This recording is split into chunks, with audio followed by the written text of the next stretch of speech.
کیونکہ اتنا بڑا جھوٹ تھا۔ اب بات کرتے ہیں کہ کس صحافی کو امریکہ جانے سے روکا گیا۔ آپ کو پتہ امریکہ بہت سے بیٹھے ہوئے ہیں، لندن میں بیٹھے ہوئے ہیں، یعنی برطانیہ میں بھی بیٹھے ہوئے ہیں۔ ایک صحافی جا رہا تھا واشنگٹن میں، کوئی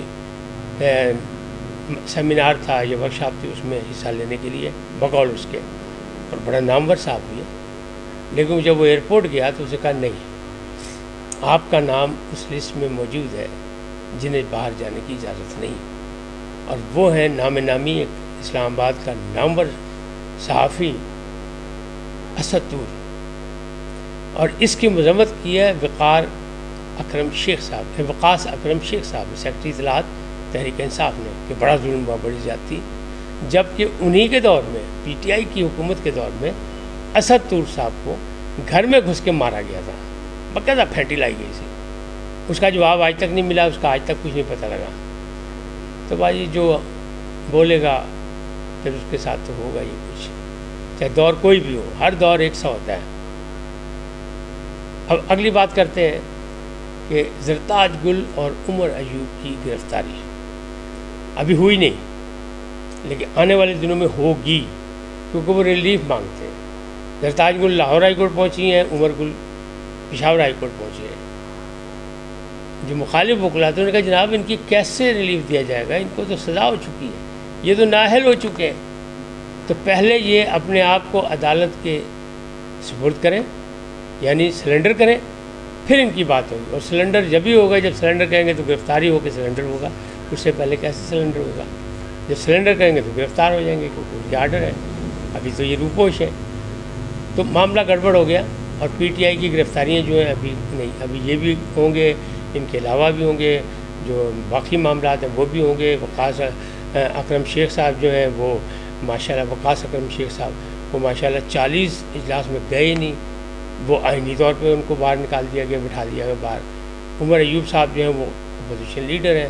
تو افسوسناک موقع یہ ہے کہ ایک سیاسی پارٹی اور بڑی پارٹی کے دعوے داروں کے حکمت عملی اتنی اچھی ہے کہ میں پہلے بھی کہتا ہوں، اب بھی یہ کہوں گا کہ سیاسی معاملات کو وہ قانونی نظر سے دیکھتے ہیں اور قانونی معاملات کو سیاسی انداز میں، لہذا رزلٹ ان کو صحیح نہیں ملتا۔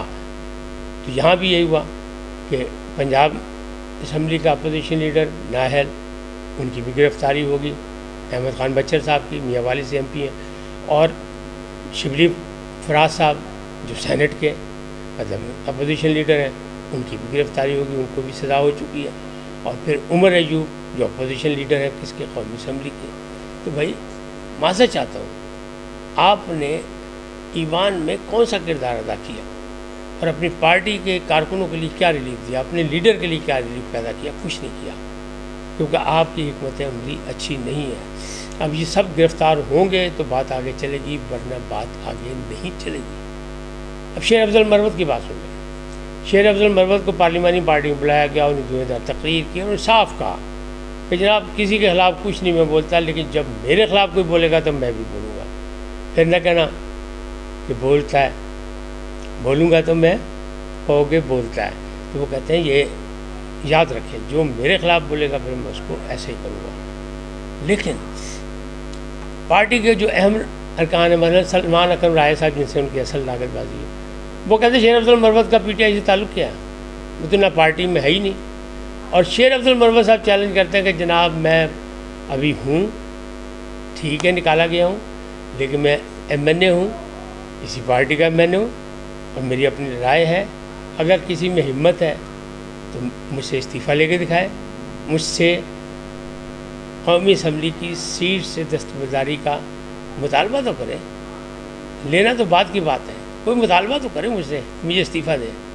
میں نے کہا میری خدمات ہیں، میں نے خدمت کی ہے پی ٹی آئی کی، جب پی ٹی آئی کے کیسز کوئی نہیں لے رہا تھا تو میں اس میں کھڑا ہوا وکیل بطور، اب تو بہت سے وکیل ہیں۔ ان کا کہنا ہے کہ میں نے زندہ کیا مردہ پی ٹی آئی کو، جو عمران خان کے بعد جو ہے وہاں ان کو کسی کو کوئی نہیں، میں نے ورکرز کنونشن کی ہے، بات تو اس کی صحیح ہے، لیکن عمران خان کی بھی ہے، وہ بہت اچھے ہیں، مرشد اعظم کسی کو مقبول ہوتا نہیں دیکھ سکتے، لہٰذا انہیں نے ٹانگ کھینچ دی، یا جو ان پہ وہ کہتے ہیں نیکی کرے گا اس کو اس کا بدلہ ضرور دیتے ہیں۔ اور پھر حضرت علی کا قول یاد آتا ہے، جس پر نیکی کرو اس کے شر سے بچو۔ کہ بھائی کون بچ سکتا ہے، بندہ ہے، بشر ہے، غلطی کا پتلا ہے. تو یہ معاملات اس حد تک بگڑتے جا رہے ہیں.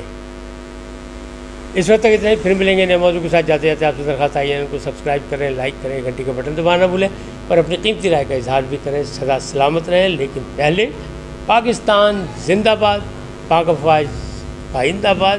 سدا سلامت رہیں. اللہ نگہبان.